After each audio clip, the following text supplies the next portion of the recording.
আসসালামু আলাইকুম এভরিওয়ান। তো এখন হচ্ছে যে এইগুলো কুচাইতেছে, এগুলো হচ্ছে যে যে নারকেল আছে না, নারকেলের হচ্ছে যে বাইরের যে অংশটা, এটাকে আমাদের বাসায় ছোলা বলি আর কি।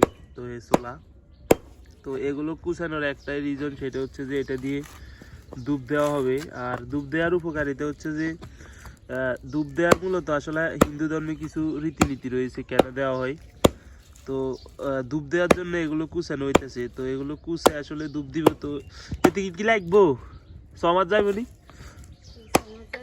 হ্যাঁ, তো এগুলো দিয়ে আসলে ধূপ দেওয়ার আমার মনে হয় ধূপ দিলে আসলে ঘরের জন্য অনেক ভালো, যেমন হচ্ছে মশা মাছি, তারপর আরো বিভিন্ন ব্যাকটেরিয়া নষ্ট করে কিন্তু এই ধূপের কারণে বা ধূপ দেওয়ার কারণে। তো এখানে এটা হচ্ছে ছোলা, এবং ছোলার সাথে ধূপ মিশ্রিত করে হচ্ছে যে যে ধোঁয়াটা উৎপন্ন হয় ওই ধোঁয়াটাই মূলত উপকারী। তো এগুলো এখন হচ্ছে যে কুচাইতেছে। তো কুচাই হচ্ছে যে এগুলো স্টক করে রাখবো, মানে সংগ্রহ করে রাখবো। রাখার পর এরপর হচ্ছে যে আমাদের হিন্দু ধর্মে যেসব রীতিনীতি রয়েছে, যেমন মনে করেন সকালবেলা সেবা দেওয়া বা সন্ধ্যাবেলা আরতি দেওয়া, এগুলো ওই সময় হচ্ছে যে আপনার এই এগুলো হচ্ছে যে কাজে লাগে, ঠিক আছে। তো ওই সময় 1 কান বা 2 কান যে সময় যা দেয় ওগুলো দিয়ে হচ্ছে যে ধূপ দিবে। ধূপ দেওয়ার জন্য এগুলো কুচাইতেছে। এই যে দুনিয়ার এত জায়গা থাই, আপনার বাসা আছে, আপনার খাসি আছে, সব কিছু থাই, আপনি ইয়ে কি করেন? হ্যাঁ, হে মানে শুধু কি যেন খুঁজতেছে, মানে হে ডিম আছে, ডিমে দে না, হে ইয়ে নাই, মানে নিজের নিজের বাসা বানাইতে চাইতেছে। তা এটা তো হইতো না, হুদে খামাখা বিতে চেষ্টা করতেছেন। এই যে এবারে এখানে আমাদের বাংলা একটা আলনা আছে, ওই আলনার এখানে আসিনি হচ্ছে যে সে যে খোঁচাখুচি করতেছে, অনেকক্ষণ যাবত খোঁচাখুচি করতেছে। আসলে আমি বুঝতেছি না যে আসলে খুঁড়ুর এতক্ষণ আমি শুয়েছিলাম এখানে খাটে, আমার শরীরটা অতটা ভালো না। তো নতুন অবস্থায় এবারে শুধু খুচুর করে। এখন আমি আসলে দেখতে আসছি যে আসলে এখানে খুচুর এতক্ষণ সময় কি করতেছে। পরে দেখতেছি মহাশয় তো এখানে মনে করেন যে বসে দিয়েছি।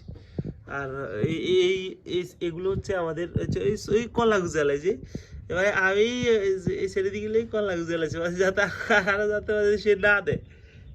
এই মানে আর চোখ জিয়ে দিয়ে যায় আস্তে কলাটা গুজালা। তো এদের আসলে মানে মানসিক স্বভাবটাই হচ্ছে মানুষের মতো প্রায়। তো এরা হচ্ছে আচার্য কারবার একটা, আমি আপনাদেরকে বলি। তো এ হচ্ছে যে মাঝে মধ্যে আমাদের যে টয়লেটটা আছে বাইরে, ওই টয়লেটে পায়খানা করে এ আর কি। তো এই হাঁসগুলো একেবারে প্রায় মানুষের মতো সেম, মানে মানুষেরই স্বভাব।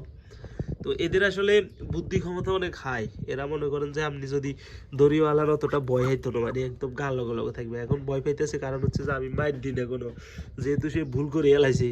তো যেহেতু আবার কল্লা গুজাইতেছে, আমি আপনাদেরকে দেখাইছিলাম একটু আগে, আমার দেখলে কল্লা গুজালায়। তো এই হাঁসগুলোর একটা স্বভাব হচ্ছে যে এগুলো হচ্ছে মানে মানুষেরই ভাব। এদের স্বভাব চরিত্র প্রায় মানুষের মতনই, আমার চোখে পড়ছে আর কি। কার চোখে কেমন পড়ে ওটা আমি জানি না। তো বারণ বারণ বারণ বারণ বারণ বারণ, কুকুরকে চলে যাবে বারণ।